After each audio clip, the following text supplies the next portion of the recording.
अध्यात्म विज्ञान कोई धर्म या संप्रदाय नहीं है, ये स्पिरिचुअल साइंस है जो कुदरत के कानून पर आधारित है। ये विज्ञान पूरे ब्रह्मांड के सभी रहस्यों को उजागर करता है और जीवन के सभी पहलुओं को समझने के लिए एक नई दृष्टि देता है। इसी को आर्ट ऑफ विजन कहते हैं, दुनिया को देखने की एक नई दृष्टि, जो अध्यात्म विज्ञानी परम पूज्य स्वामी श्री कमलेशानंद जी के निर्देशन में सनातन सत्य का अनुसंधान कर हमारे जीवन को प्रकाशित करे। जय सच्चिदानंद। बुद्धिनो विकास थया पछी बुद्धि जेटली डेवलप थाय એટલું એ સારું કામ કરી શકે, સારા ભાવ કરી શકે, પુણ્ય કરી શકે। એમ કરતા કરતા પુણ્ય પ્રાપ્ત થાય અને પુણ્યને આધારે બધા અનુકૂળ સંજોગો પણ પ્રાપ્ત થાય।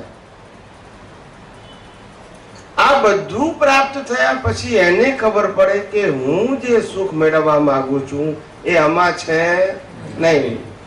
ત્યાર પછી એ સાચા સુખની ખોજમાં અનુભવી જ્ઞાની પુરુષને ખોળવા પ્રયત્ન કરે છે કે મને સાચું જ્ઞાન કોણ આપશે, કારણ કે જે સુખ માટે મેં આટલા બધા પ્રયત્નો કર્યા, મનુષ્ય ભાવમાં આવ્યા પછી બુદ્ધિનો વિકાસ કરીને પુણ્યનો ઉપાર્જન કરીને આટલા બધા સુખો પ્રાપ્ત કર્યા, પણ એ સુખ પ્રાપ્ત આટલા બધા સાધનો, સંપત્તિ, સત્તા, સંબંધો પ્રાપ્ત કર્યું, આટલી બધી સગવડો પ્રાપ્ત કરી, પણ હું સુખી થઈ ગયો?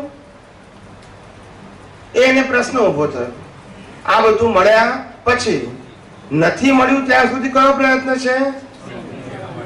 મળ્યા પછી હવે પ્રશ્ન ઉભો થયો। શું થયું? માન, સન્માન, પ્રતિષ્ઠા, સાધન, સંપત્તિ બધું જ મળી ગયું, પણ શું ના મળ્યું? સુખ ના મળ્યું। એટલે હવે કોલે છે તો પછી ખરેખર સુખ ક્યાં છે? અત્યાર સુધી તો મારી માન્યતા પ્રમાણે મેં સુખ મેળવવા માટે, સાધનો મેળવવા માટે મેં પુણ્ય ઉપાર્જન કર્યું, બરાબર કે નહીં?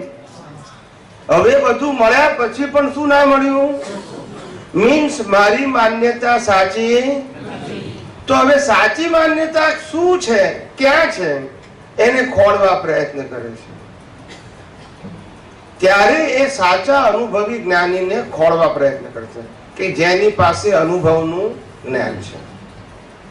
એ જ્ઞાની મળે એને દ્રષ્ટિ આપે। શું આપે? એને એવું ના કે તું ઘર બાર છોડી દે, સાધન છોડી દે, એવું ના કે, પણ કે હું તને એવી દ્રષ્ટિ આપું છું કે આ બધું હોવા છતાં પણ સાચું સુખ શું છે, સાચું સુખ શેમાં છે અને સાચા સુખનો અનુભવ કોને કહેવાય, આ તને જ્ઞાન આપું છું।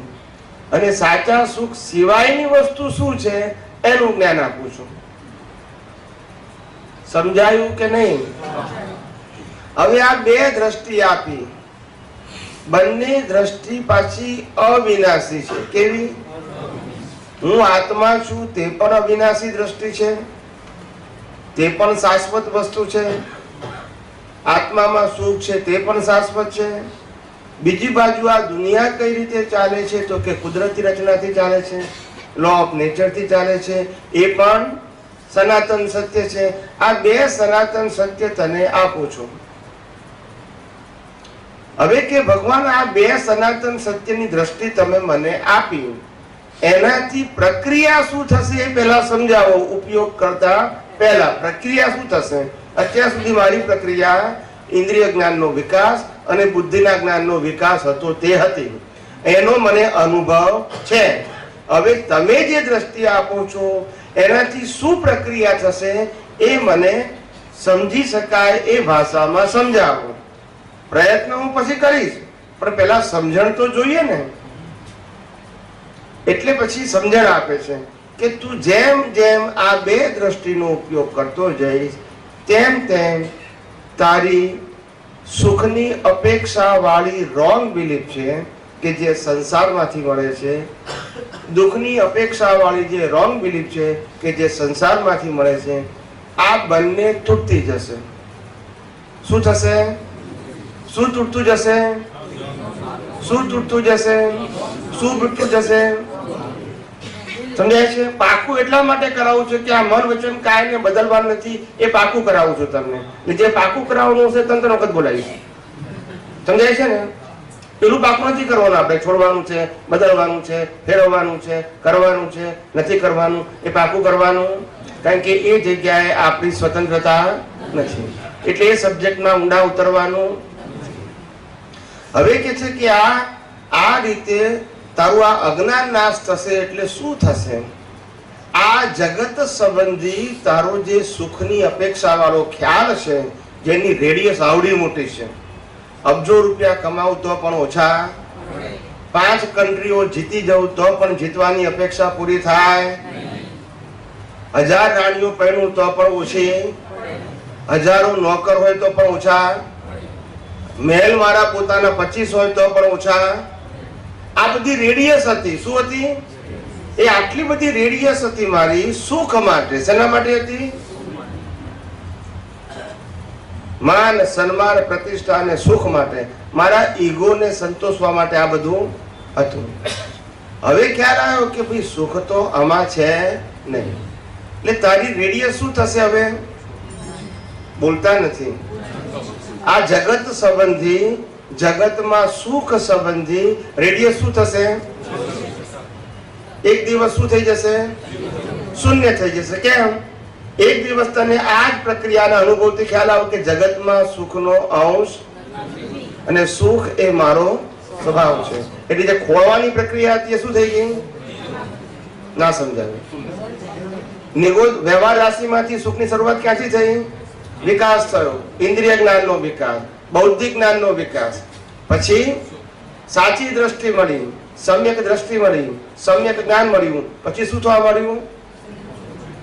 રેડિયસ શું થવા મળી? કેમ રેડિયસ થવા મળી? કારણ કે નાશ શેનો થયો? બોલો, અજ્ઞાનનો. પેલા વિકાસ કેમ થયો? શેનો વિકાસ થયો તો? હવે નાશ શેનો થયો? અજ્ઞાન નાશ થયો. છેલ્લે શું થઈ ગયો? સમજાય છે? નથી સમજાતું. આપણી આખી પ્રક્રિયા ક્યાં છે? અજ્ઞાનમાં પણ પ્રક્રિયા ક્યાં હતી? અજ્ઞાન હતું, ઇન્દ્રિય જ્ઞાન હતું, ત્યારે પ્રક્રિયા શું હતી? રોંગ બિલીફમાં સુખ, રોંગ બિલીફના આધારે સુખ માનતા હતા. એ પણ શું હતું? અજ્ઞાન હતું. એ પણ શું હતું? બિલીફ હતી, પણ બિલીફ શેની હતી? અજ્ઞાનની. હવે આધ્યાત્મ માર્ગે પણ શું કરવાનું છે? અજ્ઞાનને શું કરવાનું છે? બોલતા નથી. પહેલા અજ્ઞાનનો વિકાસ થયો ત્યારે એવું હતું કે આરતી કરવી જોઈએ, પૂજા કરવી જોઈએ. ના, એ અજ્ઞાનના વિકાસથી નથી થઈ. સાંભળો, એટલે આ બધું તમને પાકું કરાવું છું. સુખ જોઈએ છે એટલે આરતી કરતા હતા, સુખ જોઈએ છે એટલે પૂજા કરતા હતા. બોલતા નથી બધા. હવે સુખ જોઈએ એટલે દાન કરતા હતા. બોલો ને. મંદિરમાં સુખ જોઈએ એટલે જતા હતા. બોલો. મકાન સુખ જોઈએ એટલે મેળવતા હતા. ધંધો સુખ જોઈએ એટલે મેળવતા હતા. હું ડિગ્રી સુખ જોઈએ એટલે મેળવતો હતો. હું પહેરતો હતો પણ, છોકરા પણ. હવે હું સમજાઈ ગયું કે સુખ